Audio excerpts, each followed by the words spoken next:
आजाद जी प्रदेश महासचिव, सायरा बानो जी पछवादून अल्पसंख्यक महिला मोर्चा के अध्यक्ष, मंजरी आर्या जी प्रदेश अध्यक्ष शिक्षा मोर्चा महिला, सरोजनी जी, सुदामा प्रसाद जी, गुड्डी बहरवान जी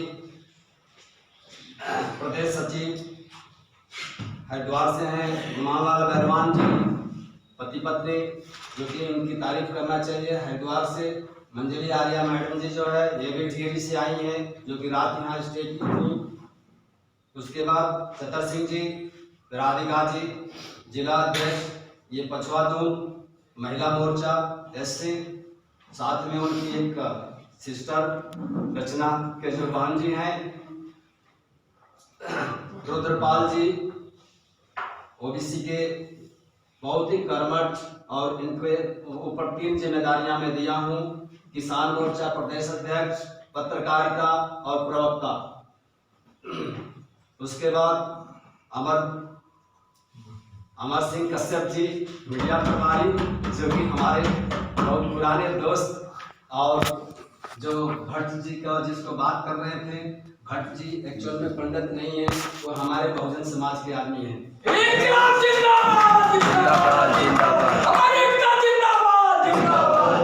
क्योंकि भट्ट जी को जितना हम लोग जानते हैं शायद आपको मालूम नहीं होगा, इसलिए वो बहुजन समाज के आदमी हैं, वो पंडित नहीं है। उसके बाद गौरव सरोही जी, गौरव जी, और जो हमारे बच्चे हैं मैं इनका नाम नहीं जानता हूँ, एक गुरु जी थे छरवा से,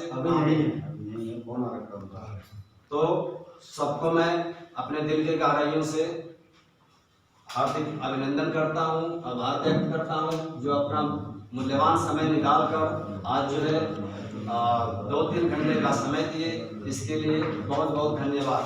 मैं समझता हूँ बच्चे 2 मिनट रुक जाओ। बैठे बैठे मेरे को भी आलस आ रही थी, और शायद आप लोगों को भी आलस आ गई होगी, और थोड़ा खड़े हो जाए। हम जो है संगठन के प्रदेश अध्यक्ष श्री राजभर जी, श्री कालू सिंह जी, श्री मेहरबान जी, सम्मानित बहनों और सम्मानित भाई, मुझे बहुत प्रसन्नता है कि आज मैं आपके बीच में हूँ, और बहुत लंबे समय से केवल प्रदेश में नहीं पूरे देश में इस बात की आवश्यकता महसूस की जा रही थी कि ऐसे वो सब लोग जो व्यवस्था से पीड़ित हैं, प्रताड़ित हैं, जो देश की मुख्य विकास धारा से बहुत दूर रह गए हैं, जिनकी निरंतर उपेक्षा हो रही है, उनका कोई एक संयुक्त मंच होना चाहिए, कोई एक ऐसा उनका कॉमन प्लेटफॉर्म होना चाहिए जहां पर सबकी समस्याओं का समाधान ढूंढने की कोशिश की जा सके। मैं बधाई देना चाहूँगा उन तमाम सज्जनों को, तमाम गणमान्य व्यक्तियों को, जिन्होंने इस कॉन्सेप्ट को जन्म दिया और इसको आगे बढ़ाया। कि आज की परिस्थितियां बहुत कठिन हैं, जो वर्तमान में जो व्यवस्था काम कर रही है, उनका उद्देश्य केवल कुछ चंद लोगों को शासन प्रशासन में प्रमुख भूमिका देने की है। उनकी कोशिश है कि संविधान के पूर्व की व्यवस्था को स्थापित किया जाए। ये बड़ी खतरनाक स्थिति है।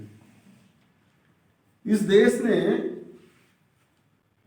देश में जो जाति व्यवस्था रही, जो एक दूसरे दुराव रहा, जो एकता की कमी रही, उसके कारण इस देश ने 1000 साल से भी ज़्यादा समय तक गुलामी और मर्दन का समय देखा। चाहे हुन थे तो उन्होंने हमारा मर्दन किया, चाहे तुर्क आए उन्होंने भारत पर शासन किया, चाहे वो मुगल थे तो उन्होंने शासन किया, चाहे वो पुर्तगीज थे तो उन्होंने शासन किया, कुछ क्षेत्रों में डच ने शासन किया, और अंतोतगत्वा ब्रिटिशर्स आए और कुछ हजारों में थे ईस्ट इंडिया कंपनी के लोग, और उन्होंने धीरे धीरे पूरे देश में अधिकार कर लिया और हम लोगों को गुलाम बना के रख दिया। यद्यपि हमारे जैसे लोगों के लिए जो दलित थे, जो पिछड़े थे, जो वंचित थे, जिनके अधिकारों का हनन हो रहा था समाज में, उनके लिए अंग्रेज बलिदान के रूप में साबित हुए। उनके लिए उन्होंने बहुत काम किया, लेकिन अंततः एक ऐसी सोच पैदा हुई जिसमें हमारे पूज्य डॉक्टर बाबा साहब भीमराव अम्बेडकर, उनका सर्वाधिक योगदान था कि सेल्फ रूल होना चाहिए, अपना रूल, अपने ऊपर अपनी सॉवरेंटी होनी चाहिए, अपना रूल होना चाहिए। उनको सहयोग करने वाले तमाम लोग थे। एक ऐसे संविधान की व्यवस्था की गई, एक रचना की गई जिसमें समाज के, देश के तमाम लोगों की जो आकांक्षाएं हैं, जो महत्वाकांक्षाएं हैं, उनका समावेश किया गया और सबके लिए आगे बढ़ने के अवसर रखे गए। लेकिन सामाजिक जो बुराइयां हैं वो इतनी जल्दी जाती नहीं। केवल एक संविधान बनाने से वो जाती नहीं। संविधान तो है, आज भी अपनी जगह पर है, लेकिन जिन लोगों को उस संविधान से कष्ट था वो उसके डे वन से ही लगातार उसके विरोधी थे।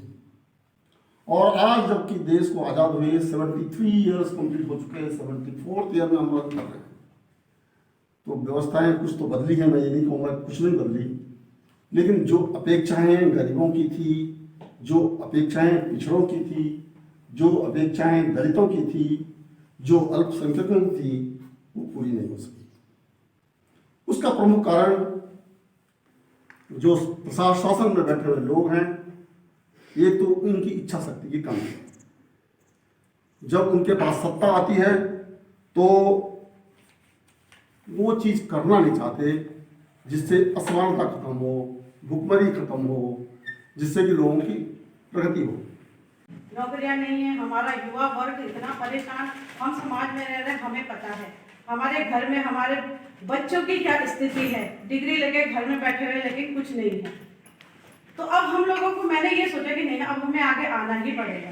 ठीक है, आपको ये लगता है, पहले तो कहते हैं कि आरक्षण खत्म करो, आरक्षण खत्म कर दिया, ठीक है, आरक्षण खत्म हो गया तो जातियां भी खत्म कर दो। जाति क्यों रखी हुई है? किससे सुनने में आता है कि फला शादी में एक युवक कुर्सी के ऊपर बैठा, वहां पे कुछ बड़े लोग थे, उन्होंने उसको मार पीट कर छुट्टी कर दी उसकी। हमारे यहाँ पे एक गांव है, गंगी गांव, वहां पे एक परिवार को गांव छोड़ने पे मजबूर कर दिया।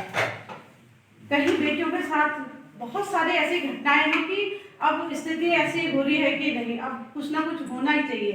और आज मेरा सौभाग्य है कि मैं इतने बड़े संगठन में आ चुकी हूँ। आज तक जो मैं रही हूँ SC ST यहीं तक सीमित रही। जब मैंने यहाँ पे देखा SC ST OBC अल्पसंख्यक, यानी इतने साथ जिन लोगों के साथ हम जाने की कोशिश कर रहे हैं, आज मुझे वहाँ पे मौका मिल रहा सेवा करने का, तो मुझे बहुत खुशी हुई। धन्यवाद। मैं आप सितारों ने लिखी, रातों की कहानी सितारों ने लिखी। हम नहीं हैं किसी के गुलाम, हम नहीं हैं किसी के गुलाम, क्योंकि हमारी कहानी बाबा साहेब ने लिखी। समझिए अपना ये बोलना भी, ये मुझे जो सिखाया मेरे गुरु जो है, मेरे हस्बैंड भी हैं और मेरे गुरु भी हैं विजयपाल आचार्य जी, जिन्होंने मुझे बाहर निकाला और मुझे स्पीच मतलब सपोर्ट पूरा करते हैं कि तेरे को आगे बढ़ना है, तुझे कुछ बनना है। वरना मैं मतलब ये कि फील्ड में तो रहती थी, लेकिन इतनी जानकारी मुझे नहीं थी। अब धीरे धीरे सीख रही हूँ कि बाबा साहब के संविधानों को कैसे हमें आगे वो करना है, बचाना है, और कितना शोषण महिलाओं के साथ हो रहा है, ये तो मैं मतलब खुद भी देखती हूँ। और मतलब काफ़ी जगह हम ऐसा वो करने भी गए हैं कि लड़कियों के साथ कैसा हुआ, तो हमें बुलाया भी गया। ज़्यादा जानकारी तो नहीं, लेकिन इनसे मैं बहुत कुछ सीख रही हूँ। मैं इन्हें हमेशा सोचती हूँ कि ये मेरे को सपोर्ट करे तो मैं कुछ आगे बनूँ और कुछ आगे चल के कुछ ऐसा करूँ। ज़्यादा तो नहीं कहूँगी। धन्यवाद। ज़्यादा ना कहते हुए आप सभी युवा भाइयों से, महिलाओं से और आदरणीय हमारे साहजी जो हमारे यहाँ चीफ गेस्ट के रूप में आए हैं, देखिए सबसे बड़ी बात तो हमें खुशी की ये है कि आप रिटायर्ड IAS अधिकारी हैं। आपने कितना हमसे पहले कितना इस चीज़ को पढ़ा होगा, कितना समझा होगा बाबा साहब को, और अपने जो कार्यकाल आपका रहा होगा, अपने कार्यकाल में आपने कितने दलित, पिछड़े, अल्पसंख्यक समाज के लोगों का या समाज का वो तबका, चाहे वो ब्राह्मण भी है लेकिन वो गरीब होकर के भारत के संविधान को मानता है ना, तो मैं तो सबके लिए इस बात के लिए कहना चाहता हूँ कि आप सब लोग एकजुट होकर के भाई इस कारवा को आगे बढ़ाएं।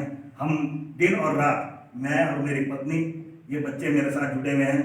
आज हमने जसवाले के अंदर संगठन बना दिया, हमने जमनी